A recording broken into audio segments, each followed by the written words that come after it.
ఇప్పుడు అక్కడికి వెళ్ళబోతున్నాం అనమాట, మీకు చూపిస్తాను. గోదావరి మధ్యలో అయితే టెంపుల్ ఉంది, అక్కడికైతే మేము ఇప్పుడు వెళ్తున్నాం.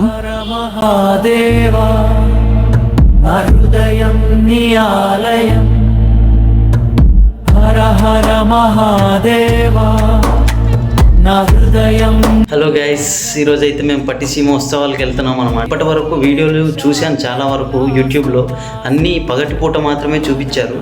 రాత్రిపూట పట్టిసీమ తీర్థాలు ఎట్లా జరుగుతాయి, జాగారాలు ఎట్లా చేస్తారు అనేది ఎవరు చూపించలేదు.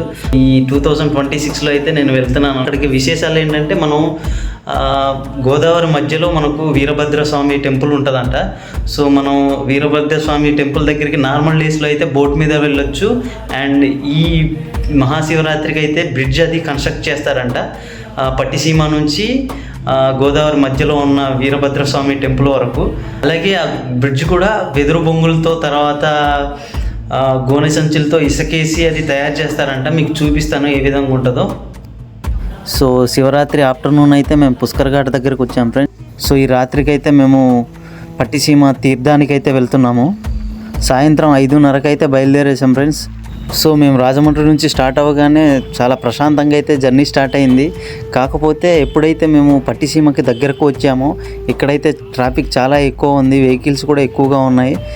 నియర్ పట్టిసీమ దగ్గర అయితే మాకు చాలా టైం పట్టింది. 2-3 కిలోమీటర్స్ జర్నీ చేయడానికి మాకు నియర్లీ 2 అవర్స్ జర్నీ పట్టిందనమాట. మేము రాజమండ్రిలో 5:30కి స్టార్ట్ అయితే ఇక్కడ రీచ్ అవ్వడానికి మాకైతే 8:30 అయింది ఫ్రెండ్స్. సో ఎప్పుడైతే రీచ్ అయ్యామో మాకు హమ్మయ్య అనిపించింది. మొత్తానికైతే రీచ్ అయిపోయాం. సో ఫ్రెండ్స్, మేమైతే మొత్తానికి వచ్చేసాం అనమాట పట్టిసీమ. బండి అయితే పార్కింగ్ చేయడానికి వెళ్ళాడు మనోడు. సో మనం ఇప్పుడు అక్కడికి వెళ్ళబోతున్నాం అనమాట, మీకు చూపిస్తాను. గోదావరి మధ్యలో ఉంటుంది, చూస్తున్నారు కదా. అక్కడ గోదావరి మధ్యలో కనిపిస్తున్నదే వీరభద్ర స్వామి టెంపుల్. సో మనం ఎప్పుడైతే అక్కడికి వెళ్ళబోతున్నాం, ఇటువైపు అయితే పార్కింగ్ ప్లేస్ అది ఉంది. నేను ఆల్రెడీ చెప్పాను కదా ఫ్రెండ్స్, నేను లాస్ట్ 6 ఇయర్స్ నుంచి వద్దామని ట్రై చేశాను. ఈసారి అయితే ఫ్రెండ్తో వచ్చాను. మన ఫ్రెండ్కి కూడా యూట్యూబ్ ఛానల్ అయితే ఉంది, గోపీ చంద్స్ జర్నీ అని చెప్పి. మనం ఇప్పుడైతే బ్రిడ్జ్ దాటాల్సి ఉంటుంది అనమాట. కర్రలతో కట్టిన బ్రిడ్జ్ ఉందంట, ఇక్కడ కనిపిస్తుంది కదా.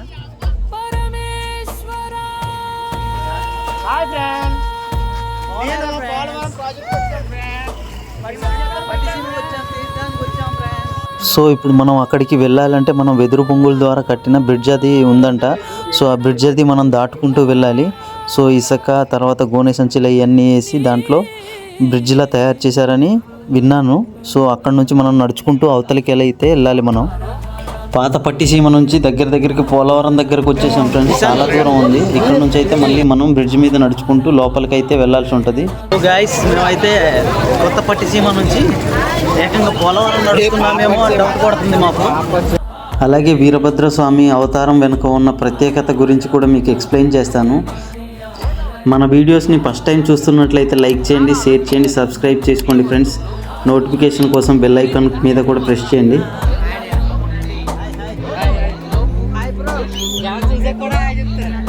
సో మనం గుడి దగ్గరికి చేరుకోవాలంటే బ్యాంబోతో చేసిన బ్రిడ్జ్ అది దాటాలని చెప్పాను కదా.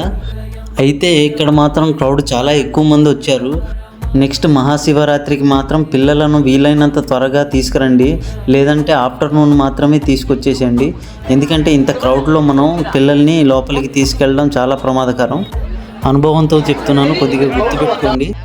ఎందుకంటే నా ఎదుటనే నా పక్కన చుట్టుపక్కల చాలామందిని చూశాను, చిన్నపిల్లలతో చాలా ఇబ్బందులు పడుతున్నారు. అలాగే మనం బ్రిడ్జ్ దాటాలంటే 7 నుంచి 10 దాకా ఒక గేట్లు అయితే దాటాల్సి ఉంటుంది అనమాట. మేమైతే సెకండ్ కౌంటర్కి వచ్చాము, టికెట్ అది తీసుకోవాలి. ఇంకో విషయం చెప్తున్నాను, నెక్స్ట్ టైం ఎవరైనా శివరాత్రికి వచ్చినప్పుడు గోల్డ్ లాంటివి మాత్రం వేసుకొని రాకండి. ఎందుకంటే చాలామంది క్రౌడ్ ఎక్కువ మంది ఉన్నారు కదా. సో దానివల్ల పోయే ఛాన్సెస్ ఉంటాయి. పోయిన గోల్డ్కి ఎవరు రెస్పాన్సిబుల్ చూపించరు. సో మీరు మీ జాగ్రత్తలో ఉండడం మంచిది. టికెట్ అయితే తీసేసుకున్నాము. ఈచ్ పర్సన్కి 40 రూపీస్ అయితే పడింది. టికెట్ తీసుకున్న తర్వాత కూడా మళ్ళీ ఇక్కడ బ్యారికేడ్లు అయ్యి పెట్టారు. విడతల వారీగా బ్రిడ్జ్ మీదకి అయితే పంపిస్తున్నారు. ఎందుకంటే ఒకేసారి అంతమందిని పంపిస్తే బ్రిడ్జ్ అది బ్రేక్ అయ్యే ఛాన్సెస్ ఉంటుంది కదా. మొత్తానికైతే బ్యారికేడ్ గేట్లన్నీ దాటుకొని వచ్చేసాం. బ్రిడ్జ్ ఎంట్రన్స్లో అయితే బ్రిడ్జ్ కింద నుంచి వాటర్ ఫ్లో అది ఉంది. అండ్ చుట్టుపక్కల అంటే ఇరువైపులా వెదురు బొంగులతో అయితే కంచె అది కట్టేశారు. మిడిల్లో అయితే ఇనుప బల్లల్ని అవి పేర్చారనమాట. అది కూడా కొద్ది దూరమే ఉంది. తర్వాత బ్రిడ్జ్ అయితే ఇసుక మీదే నడవాలి. తర్వాత ఏం చేశారంటే గోనె సంచుల్లో ఇసుక అది నింపేసి ఆ గోనె సంచులను అయితే రోడ్లో పార్క్ చేశారు. దానివల్ల ఏమవుతుందంటే ఈ గోనె సంచులు అవి సైడ్కి అది వెళ్లకుండా ఉంటాయి. అలాగే దగ్గరగా మనం 2 km నడవాల్సి ఉంటుంది. మొత్తానికి హమ్మయ్య అనుకున్నాను. కానీ ఇక్కడ నుంచి కూడా ఇంకా వెళ్ళే కొలది గుడి అయితే దూరం పెరుగుతూనే ఉంది. ఇంకో కిలోమీటర్ కనిపిస్తుంది అన్నమాట ఎదురుగా. సో ఈ మహాశివరాత్రి రోజు అయితే భక్తుల రద్దీ చాలా ఎక్కువగా ఉంది. సో మహాశివరాత్రి రోజు గుడి ప్రాంగణంలో జాగారం చేసే వాళ్ళు అది దుప్పట్లు అవి తెచ్చేసుకున్నారనమాట. ఇసుకలోనే పడుకుంటున్నారు. మొత్తానికైతే నడి గోదావరిలోకి అయితే వచ్చేసాం. సో ఇక్కడ నుంచి ఇంకాస్త ముందుకెళ్తే మనం గుడినైతే చేరుకుంటాము. అలాగే ఈ యొక్క గుడికి దక్షిణ కాశీగా కూడా గుర్తింపు ఉంది. అలా గుడి దగ్గరకు వచ్చేసేసరికి మొత్తానికి సైడ్ రోడ్ తీసుకున్నాం. అలాగే చుట్టుపక్కల అయితే జాగారం చేసే వాళ్ళందరూ కూర్చోన్నారు. ఇక మేమైతే లేట్ చేయకుండా వీరభద్రస్వామి టెంపుల్ దగ్గరికి అయితే లోపలికి వచ్చేసాం దర్శనానికి.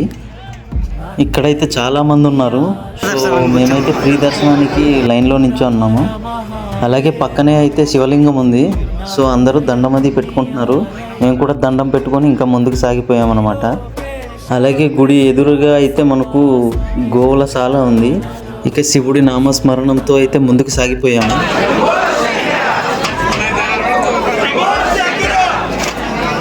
ఇప్పుడు మీకు వీరభద్రస్వామి అవతారం వెనక ఉన్న కారణం అయితే మీకు చెప్తాను. శివుని యొక్క భార్య సతీదేవి తండ్రి దక్షుడికి ఇష్టం లేకుండానే సతీదేవి శివుడిని పెండ్లాడిందని దక్ష ప్రజాపతి శివుడిని అవమానిస్తూ తన కుమార్తె సతీదేవిని పిలవకుండా యజ్ఞం చేస్తాడు. తండ్రి చేసిన అవమానానికి సతీదేవి యజ్ఞగుండంలో ప్రవేశం చేస్తుంది. ఈ వార్త విన్న శివుడు తీవ్ర కోపంతో తన జటాజూటాన్ని నేలపై కొట్టగా దాని నుండి వీరభద్రుడు జన్మించాడు. శివుని ఆజ్ఞతో వీరభద్రుడు భద్రకాళి మరియు భూతాంగనాలతో కలిసి దక్షుని యజ్ఞశాలపై దాడి చేసి యజ్ఞాన్ని నాశనం చేస్తాడు. దక్షుని శిరస్సును ఖండించి యజ్ఞగుండంలో వేస్తాడు. వీరభద్రుడు సాధారణంగా 4 లేదా 8 లేదా 10 చేతులతో భయంకరమైన ఆయుధాలు ధరించి యజ్ఞ వేదిక వద్ద ఉండే రౌద్ర రూపంలో దర్శనమిస్తాడు. అలా శిరస్సు ఖండించిన ఆయుధాలను పట్టిసమును గోదావరి నదిలో కడుగుతాడు. అప్పటి నుంచి ఈ యొక్క ప్రదేశాన్ని పట్టిసీమగా పిలువబడుతుంది. అలాగే ఇక్కడ స్వయంభూ వెలిసిన శివలింగం కూడా ఒక ప్రత్యేకం. చూశారు కదా మిత్రులారా, ఇది పట్టిసీమ యొక్క చరిత్ర. ఇక దర్శనం ముగించుకొని ఇప్పుడైతే మేము కిందికైతే వచ్చేసాము. ఇక్కడైతే చిన్నపిల్లలు ఆడుకుంటున్నారు. సరదా కోసం ఆడుకునే గేమ్స్ని అయితే చూసుకుంటూ అలా బయలుదేరిపోయాము. ఇక్కడైతే రింగులయ్యి వేస్తున్నారనమాట. పైన నుంచి అయితే ఈ విధంగా మనకు గోదావరి కనిపిస్తుంది.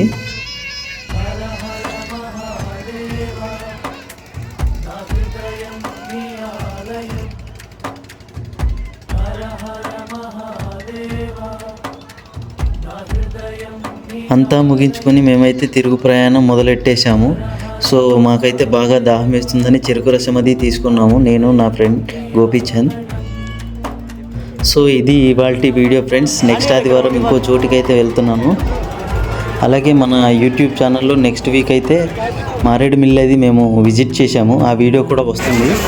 అలాగే నేను నెక్స్ట్ వీక్ ఎక్కడికి వెళ్తే బాగుంటుందో కామెంట్ చేయండి. నా దగ్గర అయితే ప్రజెంట్ 2 ఆప్షన్స్ ఉన్నాయి.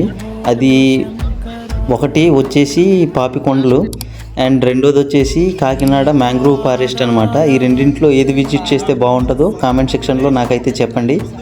ఇంకా అవి కాకుండా ఏమన్నా విజిట్ చేసే అంత ప్రదేశాలు ఉంటే నాకైతే చెప్పండి, కామెంట్ సెక్షన్లో తెలియజేయండి. నేనైతే డెఫినెట్లీ ఒకరోజు ఖచ్చితంగా నేనైతే వెళ్తాను.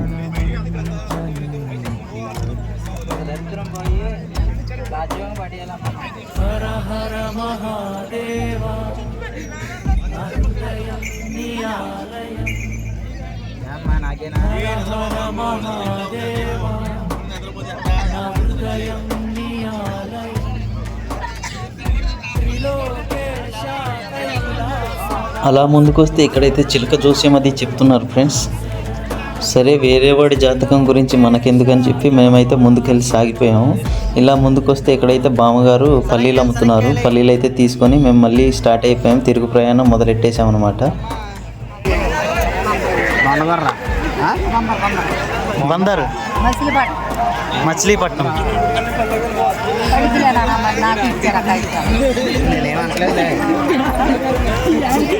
ఇప్పుడైతే సమయం అర్ధరాత్రి 12:30 అవుతుందన్నమాట. అయినా ఇంకా జనసంద్రోహం అయితే ఏమీ తగ్గలేదు. ఇంకా భక్తులైతే లోపలికే వెళ్తూనే ఉన్నారు. సో ఈ భక్తులు ఇప్పుడు వెళ్తున్నారంటే దర్శనం ఎప్పుడు అవుతుందో కూడా తెలీదు. సో ఇది ఇవాల్టి మన వీడియో అన్నమాట.